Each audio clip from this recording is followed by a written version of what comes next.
Hey guys, Loco here. It's a new year and it's a new me. Also, it's a new year, so new LCS?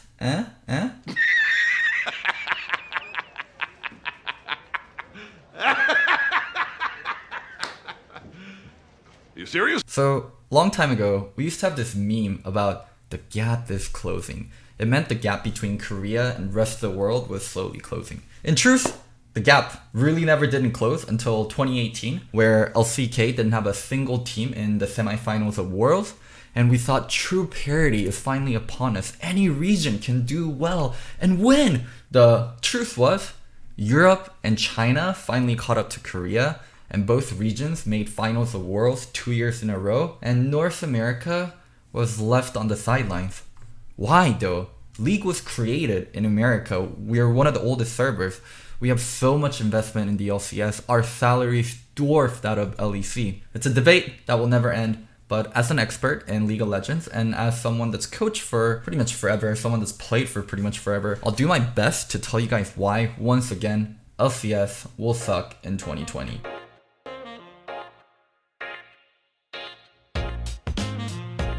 So the primary reason is actually all below LCS. Yes, there's reasons at the top. Yes, there's a cultural problem.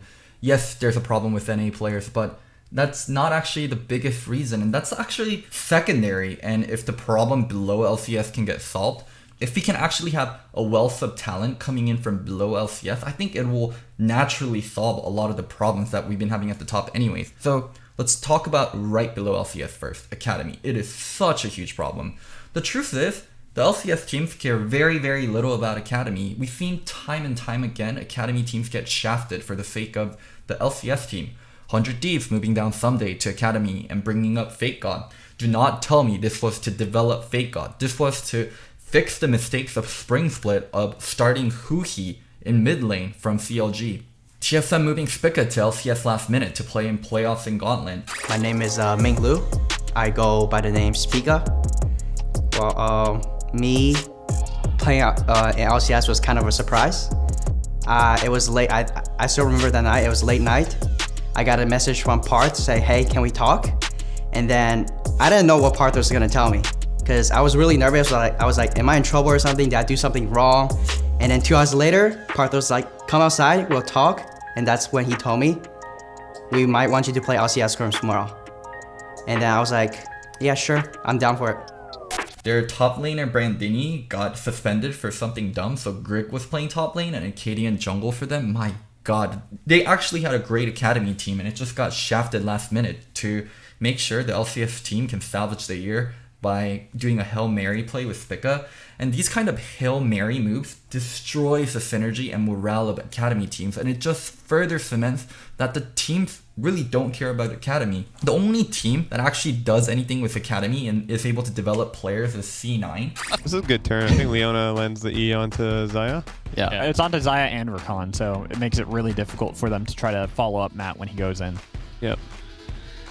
Though, unfortunately, Diamond dying there. Thanks for the heal keep. Thank you. Oh, you're welcome. And if the entirety of the league, except for one team, is unable to develop players through Academy, then that system sucks. And also, when you go below Academy, it gets even worse. Very few collegiate teams are even worth a second look, and the amateur scene is close to non-existent. 2 years ago, Riot franchised and killed off pretty much all third-party tournaments, and there's been a small resurgence in partnership with Riot and companies like Faceit, but overall, NA's development chain is by far the worst of the 4 major regions. Well, one thing I wanted to bring up about scouting grounds, to piggyback off of what we've been talking about with amateur doesn't get a lot of attention, there's not a lot of amateur events. The only attention that you could say is given is typically through collegiate, because colleges want to make it known that their collegiate programs are really strong. With amateur events, I think scouting grounds is really interesting because the existence of scouting grounds is really good. The fact that it's kind of one of the only things that you can have to, or it's one, like if I'm an amateur player, I'm looking at the landscape and I'm like, okay, what events are actually going to get me on the radar in terms of how good I am? Scouting grounds is probably the top one. Then it's like Tyler 1 Championship. If something like Twitch Rivals comes up, it's like that. Yeah. Let's compare it to China, Europe, Korea. China has the biggest player base in the world. They have like 20 servers. And combined with that, they have the biggest tier 2 scene. They have the most tier 2 players playing out of anywhere in the world. It's one of the primary reasons why they've been able to dominate the last 2 years. They just have such a wealth of talent, and combined with the money, they can import the best Korean players. EU has a vibrant tier 2 scene with all these regional leagues. These leagues have been around before LEC, and instead of getting killed off with franchising like North America did and replaced with Academy, their tier 2 scene has been left alone, and it's consistently pumping out rookies every year. There's going to be 11 new faces in the LEC this year, and yeah, that wouldn't have been possible if their tier 2 scene wasn't good. Also, for Korea, they're the last of the major regions to not get franchised, and their ability to develop superstar talent is unmatched. Showmaker, Nuguri, Canyon, all these Damwon players, they weren't even LCK players until this year, until 2019. You guys didn't even know of them. And Chobi, Tarzan, Lehan, Viper, the 4 superstars of Griffin, you guys didn't know of them until 2018. These were just amateur players, and they're repping Korea at Worlds. Go even further back. Think back to like 2014, 2015 with the massive Korean exodus, like the Samsung players going to China. Korean players have been imported so heavily year after year, but the region is always able to find the next player in line due to how strong the server plus the amateur scene is. Yeah, just that's the truth of it. All these other regions have such better amateur scenes than tier 2 scenes. And the ability to develop talent is incredibly crucial for the health of the region. The new talent that's up and coming are inherently competing in a harsher environment to get to pro. The level of competition is leveling up every year, so the rookies of this year are better than the rookies of last year, and the rookies of next year will be better than rookies of this year. So for NA, because we're just recycling talent and there's no new talent coming up, our rookies of next year and our rookies of this year are not getting better, and it's a serious problem.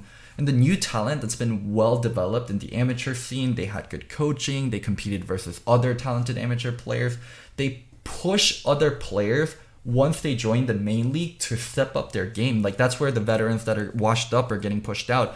And yeah, once again, not happening in LCS. These new talent also helps to keep the cost of salary down, because inherently rookies are cheaper than veterans. We have a weak to non-existent amateur scene, and because of that, we have a weak academy system. Also, the problem is further caused by most teams not really caring about academy, and because of that, we have fewer and fewer rookies in LCS every year, and lots of recycling of players and not enough competition. I don't know. What can you really do to make North America better, though? What ideas can we come up with? What do you think you should do, North America? I think we should feed our players way more kimchi and Korean food. We imported Korean players. We imported Korean coaches. We aren't feeding them enough Korean food. That's the next step. Okay, that's one. I'm a bit out on that one. I mean, I know Riot loves copying traditional sports, right? Right. So I think what they should do is what we see in the NFL and the NBA, and just say whoever wins NA is actually the world champion, Right. And then just cancel everything else. Without a revamp of academy plus the amateur scene, LCS will continuously be dependent on imports, and we're just not going to be able to get the best imports. Like, the best imports will go to China.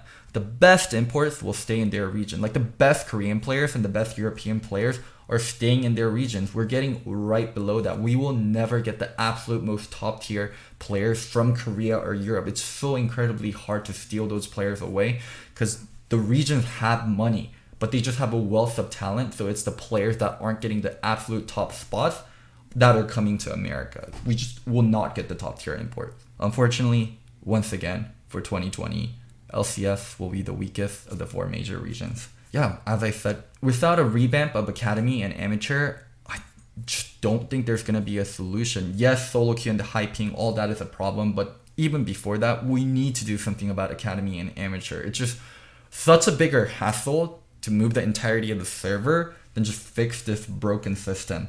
And hopefully in the future, Riot and LCS and the other people that are higher up will recognize this problem and make the changes that are needed. Till then, let's enjoy being fourth. So, I hope you guys enjoyed this video. Don't forget to like, subscribe, and comment. And remember, I'm not crazy, I'm just Loco. Bye.